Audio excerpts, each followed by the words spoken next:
Best place to start is the AI/ML developer journey page. After a short introduction, a step-by-step guide can be found at the bottom of the page. First, you will need a hardware that is ideal for running machine learning applications. Here you can see our suggestions to get started and the most important functionalities and properties listed. As you can see, all these parts have an MVP, which is short for Matrix Vector Processor. The purpose of this hardware is to accelerate floating point operations and buy that safe energy by offloading computationally intensive operations. Today I am going to demonstrate a voice control example which requires a microphone, and for that I chose the EFR32XG26 dev kit. A Silicon Labs account is helpful for the full developer experience, but for this demo the main requirements are the board and the software developer tools that I'm going to show soon. The next step is setting up the development environment. On this page you can download the Simplicity installer, which will give you access to the software tools needed for developing with Silicon Labs devices. Choose the correct installer based on your system. In the installer there are several options to get the required software packages. Choosing technology install, the most important packages will already be selected. Sabe o que é isso? Uma impressora 3D. This way, the newest Simplicity SDK, the AI/ML SDK, and also the Machine Learning Profiler tool will be installed.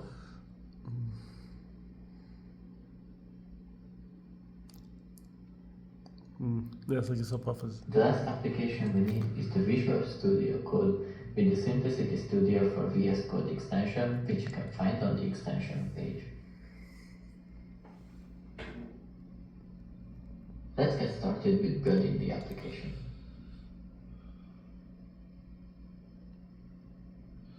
For a quick demo, choose one of our examples in Simplicity Studio 6. Go to the Projects page, select Create New Project. And the Select Device option, choose your hardware either by selecting the connected port at the top or by searching for the port. Scroll down at the filters and select Machine Learning to see all available example projects for your device.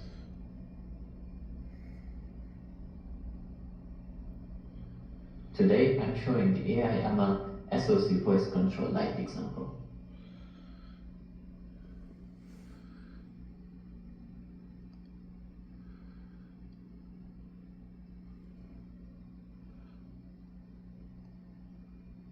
After creating the project, the SLCP file will be automatically opened. This file describes the components included in the project, for example LED and microphone drivers, IOStream for debug logging, and also one of the most important components for AI projects, the TensorFlow Lite Micro, which is designed to run machine learning models on microcontrollers. When adding these components, the tensor array size has to be configured. This example is ready to run with the current value, but it can be set to -1 to tell the system to dynamically determine the optimal array size at runtime.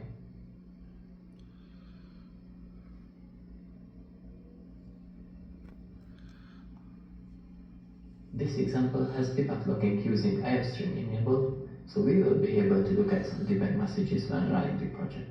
You can click the Open in VS Code button to quickly jump to the editor.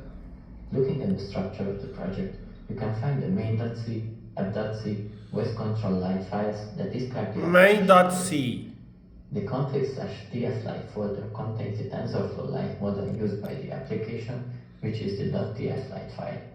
This exact model is built to recognize the on and off keywords. When you replace or add the model here, the project's conversion flow generates the C source artifacts needed to compile that model into the firmware image.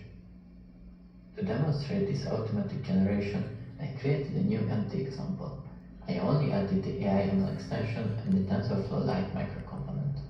Now simply create the tflite folder inside config and drop the .tflite model file in there.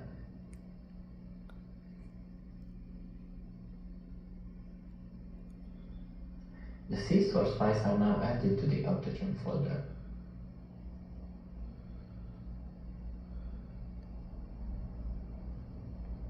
Let's take a look at the next step in the developer journey, which is the Build Your Own Solution page. We already have a model and know how it can be added to the project, but before deploying, it should be validated. For that, I would like to show you another tool which is called ML Profiler.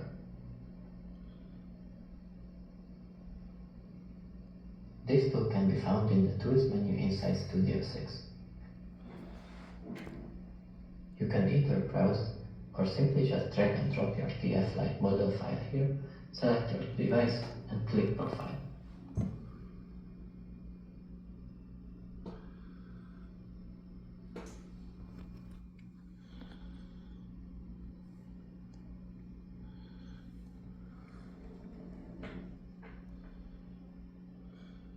As soon as profiling finishes, the profiling summary page appears. Here you can find many details about how your model performs.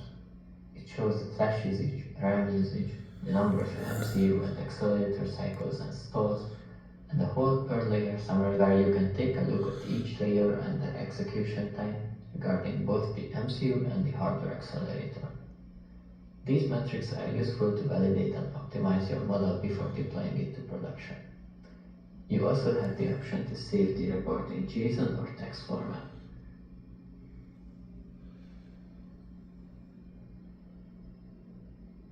On the trace view, you can also look at a timeline of performance data, and even zoom into specific sections.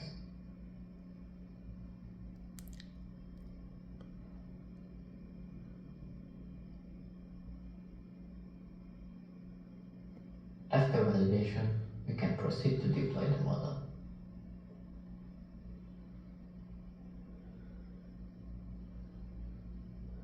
The main file calls app-init, the function which runs user code. This calls the voice control initialization that creates the voice control task. The task periodically updates the input features, runs the inference, and processes the output.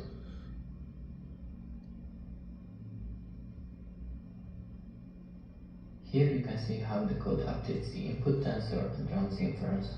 The output is stored in the global output tensor. The application controls the LED based on the output evaluation. It also prints debug logs. Now let's try the example. On the Simplicity Studio extensions view, hover your mouse over the name of the project and look for the hammer icon to build. Once it's finished, click on the chip icon next to the build option to flash the application to the device.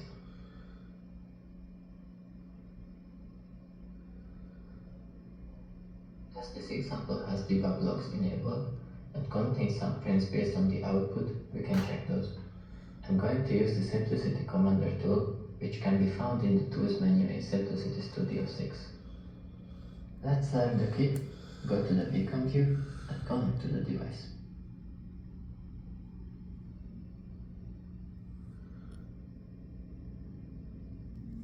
Now try saying the on and off keywords. On,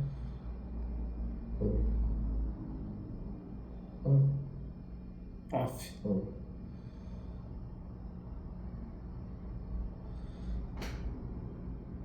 From now, you can swap in your own model, use ML Profiler to evaluate whether the model is a good fit for your target device, and adjust the code that processes the inputs and outputs. Thank you for your attention.